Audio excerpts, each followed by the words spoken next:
महाडजवळच्या सावित्री पूल दुर्घटनेनंतर आज 7व्या दिवशी देखील शोध मोहीम सुरू आहे। नौदल, तटरक्षक दल, एनडीआरएफ या यंत्रणा त्याचबरोबर केएमबी सिस्टीमचा वापर आज केला जातोय। यासाठी मुंबईतल्या रे रोड येथील साई ड्रेसिंग कंपनीची मदत घेतली जाते।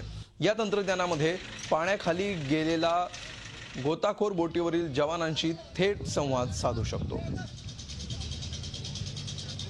स्थानिक आमदार साहेब गोगावले साहेब त्यांच्या ओळखीतले एक संस्था आहे, साई सेवा संस्था, ड्रेजिंगचं काम ते करते। ते रे रोडमध्ये कार्यरत असते।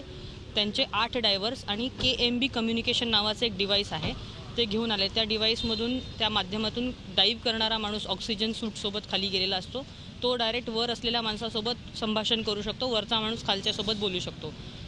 तशा पद्धतीने आपण केंबुर्ली जिथे सर्वात जास्त मृतदेह आढळले त्या भागामध्ये खड्डा असल्याची माहिती आहे आपल्याला, तर त्या भागामध्ये आपण ह्या डायव्हर्सचा उपयोग करून शोधकार्य पुन्हा आता एक नवीन टीमच्या माध्यमातून सुरू करतोय। झी 24 तास रहा एक पाऊल पुढे।